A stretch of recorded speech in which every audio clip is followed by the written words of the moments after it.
Welcome back ladies and gentleman. हम discuss कर रहे हैं कि ज़हीर अब्बासी साहब बल्कि हमें ब्रेक से पहले ये बता रहे थे कि प्लानिंग कमीशन में ना सेक्रेटरी है ना डिप्टी चेयरमैन प्लानिंग कमीशन है, और वो हमारा थिंक टैंक है। आई थिंक दैट वो गवर्नमेंट का थिंक टैंक है। हमारे जो फाइनेंस मिनिस्टर हैं उन्होंने कोई विजिबल पॉलिसी चेंज नहीं की है, और बजट के लिहाज से मेरे ख़्याल में जिस दिन उन्होंने बजट पेश किया था और जो बड़े स्पीडली पास हो गया था 14 दिन में, उसी दिन इरेलेवेंट हो गया था, क्योंकि आप उसके बाद बहुत से इन्होंने एक्सपेंडिचर पे ऐसे पैसे दिए हैं, बहुत सारी चीज़ें ऐसे की हैं जो बजट में जिनके लिए एलोकेशन ही नहीं थी। पर्टिकुलरली वो जो पावर सेक्टर को भी दिया हवाले से किया है, और बाकी जो डिफरेंट इदारों को भी थोड़ा बहुत दे रहे हैं अभी।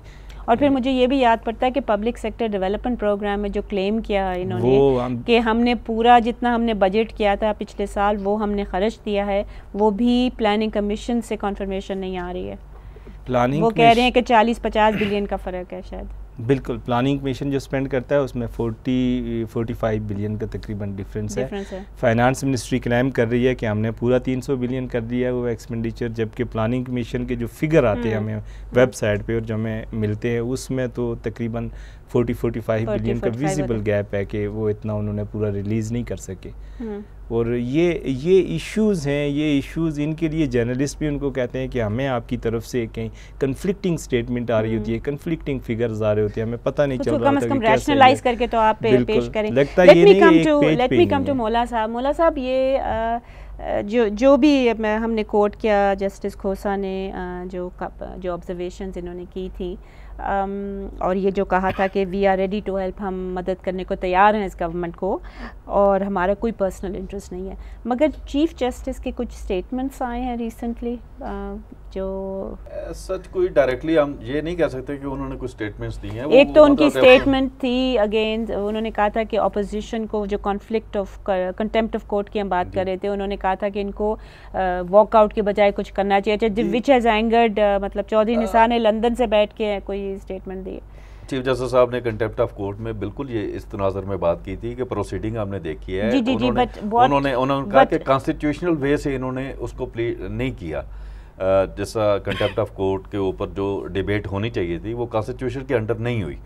नहीं, वो तो सही है, और जिसका जवाब भी उन्होंने दिया है, मैंने जैसे कहा कि चौधरी निसार ने जवाब भी दिया है, बट उनकी और भी कोई स्टेटमेंट्स आई हैं जो गवर्नमेंट्स जो हैं वो जो कंफर्ट लेवल नहीं है।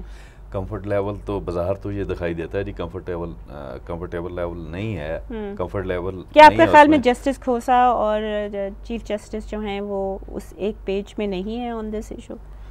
नहीं, वो अलग-अलग अपना उनका एक पॉइंट ऑफ व्यू है। चीफ जस्टिस तो okay, we are running out of time. ख़वातीन और हज़रात, जैसा कि आपने देखा कि पॉलिटिकल इंस्टेबिलिटी जो हमने डिस्कस करे थे, पॉलिटिकल इंस्टेबिलिटी जब होती है तो वाकई इकॉनमी मईशत अफेक्ट होती है, मगर हमारी मईशत अनफॉर्चुनेटली इतनी ख़राब हो चुकी है कि मेरा ख़्याल में अब हमें एक सस्टेन्ड और एक विज़न के साथ हमें प्रोसीड करना पड़ेगा। हमें इकोनॉमिक पॉलिसीज़ को रियलिस्टिकली असेस करना पड़ेगा और फिर इम्प्लीमेंट उनको करना पड़ेगा। ये नहीं कि हम स्टेटमेंट्स दे दें और बजट पास कर दें और अगले दिन ही वो इर्रेलेवेंट हो जाए। इसी के साथ इजाज़त दीजिए, खुदा हाफ़िज़।